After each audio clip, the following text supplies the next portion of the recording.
What's up, y'all? It's your boy County Jail, man. Welcome back to the channel. I know it's been a minute, man. It's been a long time since I dropped the video, but life happens. And one of the reasons why I don't make these videos back to back is, first of all, I'm not making any money for it. And second of all, I don't want to talk about jail all the time to the point where I end up manifesting this stuff all over again in my life. So, it's important for me to take a break just for my mental health and just for, my overall well-being of life. But anyway, in today's video, man, I'm gonna talk about my experience in the hole. You know, the hold, the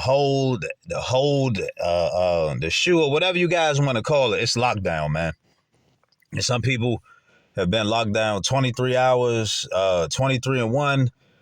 But for me, in my experience, I've been locked down 24 hours a day, weeks at a time. So my experience go a little something like this.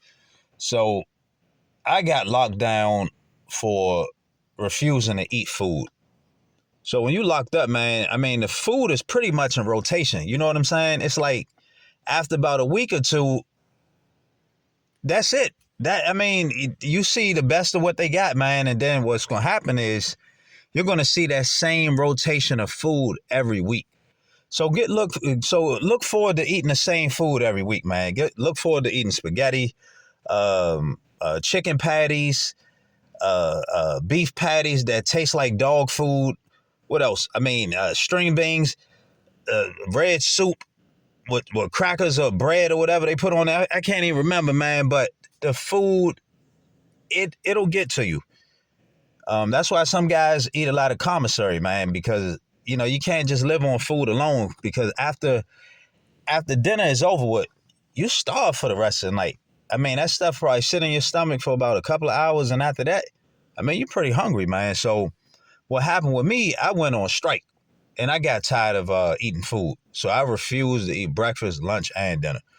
And the CEOs caught whiff of this, and they ended up sending me to a psychiatrist, a psychologist, because they wanted me to talk to them to see what was going on with me. So I talked to the psychologist, and when I told him what I told him, why I didn't want to eat, they ended up putting me on lockdown. Now, you ever heard of the expression putting you under the jail? Well, they literally put me under the jail for refusing to eat food, man. They literally segregated me away from everybody in the jail in a section that was separate from everywhere. I was in a basement, and I was on a unit all by myself. I was the only one down there. They had one cat down there, and they had moved him, and they moved me down there, and I was in there by myself, and there was another cell beside me, and that was empty.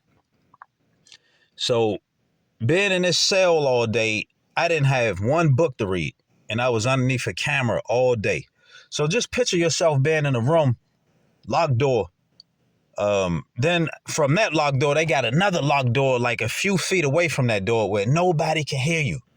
You gotta basically bang, scream, and yell for a CEO to come get you, to come take care of whatever issue you have. So that's what the conditions were for me. In the cell that I was in, it was dirty. It had throw up all over the place. It had food crumbs everywhere. I mean, just picture yourself being in one of the dungeons of hell. That's what kind of cell I was in. It was disgusting, man. And it stunk. And it was cold in there. The only recreation time I got, I was able to look outside of the window because I had a window in my cell, and I was able to see everybody, all the units go out on the court, play basketball. I was able to see the females go out, communicate with them a little bit through my window. But they really couldn't hear much of what I was saying because, the glass is thick, so they can't really hear what you're saying that much. But it was some eye candy for me. And then I got a chance to see some of the fellas ball. I seen some of the best basketball games of my life on that court, man. And that was like very entertaining for me to see that. But when rec time was over with, I didn't have nothing but myself, just me and my thoughts, man. I would have to sit there and just think about my case over and over, thinking about how I was gonna go in there and do this and do that. Just thinking about the ins and outs. I mean, it gave me a lot of time to think about all the mistakes I had made. You know what I'm saying? Or what landed me in jail all over again. And that's what happens when you get put in a hole. It gives you a lot of time to think. And sometimes you think so much to the point you want to just blow your head off. But you got to be strong, man. You got to have a lot of willpower to be able to break through all that. Because if you don't, you'll end up going crazy in there. That's why some cats, they refuse to leave the units, man, because you got commissary, you got TV, you get to go out for rec, you get to be social. In the whole, you can't be social. You know what I'm saying? Especially in the situation I was in, there was no socializing for me. They even had a TV in the rec room that I was in, but I couldn't even watch it. The TV was off. So I'm sitting in there with a big TV on, with a big TV just sitting there, and I couldn't even watch it, man. I didn't have one book to read because in jail, books take you outside of your element. You know, when you reading a book, man, it removes you from the conditions you in. So that's the good thing about being locked up, man. There's plenty of books to read, and it just removes you from the hardships of being locked up. But I didn't have a book. I didn't get a book until days later from one of the COs. You know, me and her was rapping for a little bit, and she gave me a book to read, and I started reading the book, and man, it did wonders for me, man. And the thing is, I had to conserve the book. I had to make sure that I didn't read the book too fast because I needed to save some of the pages so I can get through my days. And another thing I did to get through my days, I did a lot of push-ups. I mean, I started off doing 400 push-ups a day, then 500, 6, 7, and then it got to the point where I was doing 900 a day. But that was the only way I was able to get through my day, man, by doing a lot of push-ups. You know what I'm saying? It was like it gave me a sense of hope. It made me feel like, hey, at some point, I'm going to get out of here. When I go to my court date, when I go to trial and all that, I'm going to beat it and get released. That's what working out did for me. I mean, I was even doing pull-ups off the windowsill because the windowsill was thick enough to where I can just grip my hands on it and do some pull-ups. So I was doing that. But I was also in a cell that didn't even have working water. The water didn't work in the sink. So I would have to ask the COs to bring me water, and I would have to conserve my cups of water. So I couldn't drink a lot of water like a normal person would out here in the free world. You know, where you can drink a half a gallon of water. You can drink as much water as you want. I couldn't do that because I was at the mercy of the correctional officers. So you knocking a lot and doing this and that, sometimes they won't even fuck with you. They don't even want to answer you. So they'll let you sit in there and suffer. So I had about 3 or 4 cups of water in my cell that I had to conserve all day long. I had to make sure I didn't drink them. And then whenever I had to take a shit, I had a camera right above my head that was watching me do everything. Piss and shit. Camera, people just watching me, monitoring me the whole time. So what I would do, I would fast. This is another way I would get through my day, man. I would fast I would fast about 24 hours. So I would just collect all my trays and I would just sleep. I would sleep a lot. I would get up, pace back and forth, think about my life, think about my case, and count the time down, look out the window, watch people play rec, go out there for rec, play basketball or whatever they was doing out there. And, before you know it, it was a lunchtime. Then before you know it, it was dinner. And by the time dinner got there, I had 3 trays to eat. So I would sit there, eat all my trays, and I would take my time eating them. And that was another way how I got through my time in the hole. You just got to play little mind games with yourself to get through it, man. It ain't easy. It's tough because some people actually freak out. They mental health be torn to pieces. But that's the ultimate test for a person, man. If you could sit in a room for 24 hours at a time, man, you're a strong person. And come out there with all your marbles still together, that's a lot of willpower, man. I mean, look, check it out. I didn't have any rec. I didn't have the 23-and-1 experience.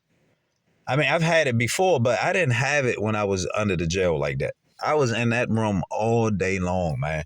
I was the forgotten. They forgot all about me. I was on the land literally all by myself. 24 hours a day just sitting in a room, man, looking at the four walls. No socks on, just a jumper. No undershirt, a couple of blankets, and it's cold as hell, man. Freezing. And I had to make do with that. I had to work out a lot just to warm myself up so I could sleep good at night. You know what I mean? Just imagine just being in a room all day, just looking at the four walls, pacing back and forth, trying to figure out how you gonna make it through your day. All you got is your experiences, uh, uh, your mind to get you through all that. That's when you got to channel within, and you got to piggyback on all of the things you've gone through in life, your good and your bad experiences. You got to live off of that if you don't have a book. If you don't have a book to read, man, it's like, it's real deal suffering, man. You go through some things. You're definitely faced with all the bad decisions you made in your life that got you in there in the first place. So I was able to get through all that, man. I remember when I was young, when I was in jail as a juvenile, one of the COs came up to me. He said, man, you know how to do some time. And he said, man, you look at all these other guys in here, they hyperventilating, they screaming and yelling. He said, you sit in the cell and you don't say one word. And you know what? I was still that same dude till this day, even as an adult. I can sit in the cell all day and not say one word, man. No complaints. I'll find a way to entertain myself to get through it. Some people just don't have that power. You know what I mean? That's when you got to look at yourself and be like, hey, are you at peace with yourself? Because sometimes when you ain't at peace with yourself, you need a lot of stuff, a lot of fillers to get you through stuff. But that's the ultimate test, man. If you can get through that hole, man, you're a bad motherfucker, man. Because in the hole, you don't have no commissary. In the hole, you don't have access to extra food. In the hole, you don't have TV. In the hole, you don't have books. All you got is you. You know, sometimes they may bunk you with another celly, but most of the times they don't. I got lucky and was able to watch TV on my last day. I was able to look at the Super Bowl. And that was cool. That was the highlight of my whole experience, that I was able to watch TV that whole night. And the TV was so damn loud to the point I wanted them to turn it off, because I had missed the silence. I had got so used to the peace and quiet that I was like, damn, man, I don't even want to watch TV no more. But I was just like, that was like the highlight of my time, to be able to just sit there all by myself and watch the Super Bowl and have that experience, man. Everything about being locked up ain't all bad, y'all. It's good and bad and everything in life. You know what I'm saying? As bad as that was, just to be able to watch the Super Bowl and get that book from that CO, that female CO, was the highlights of my time spent in there. You know, that female CO, man, she checked up on me a lot. She would come by and talk to me and make sure I was okay. You know, we would talk about a lot of stuff, a lot of different things in life, man. And she was like a real friend to me. Not just in the hole, but throughout my whole bed, man. She was a good friend. You know, she was always coming on the unit, checking up to see if I was okay. So you do have people in there that actually care about you. So I don't have any ill will towards none of the COs, man, because they served their purpose. They was good people to me. And in return, I treated them with respect. But yeah, man, I was in the hole for not eating food, man. Can you believe that? And shit, my experience, man, it was some dark moments up in there. It was times when I was like, damn, man, this is, I don't know if I'm gonna make it out this time, but I kept that hope, man. Every push up I did, I would just keep telling myself, I'm gonna get out of here. I'm gonna be a free man one day. And I manifested that, and I built that energy up, and I ended up being free one day, y'all. It ended up happening. You know what I'm saying? I never lost hope. I just kept on. I kept moving, man. I didn't stop. I didn't give up. I didn't stop fighting. Even the CEO, the lady that was helping me, who gave me the book, she even told me, she said, you know what? You're a fighter. She said, I can just look at you and tell you fight. I said, yeah, man, I've been fighting my whole life. And in jail, you got to fight, man. It ain't just about physically fighting. It's a mental fight up in there. You got to be strong mentally to make it through that. But anyway, this county jail. Back with another video, man. Like and subscribe to the channel. I'm gonna be bringing some more videos soon. And peace. Holla at y'all.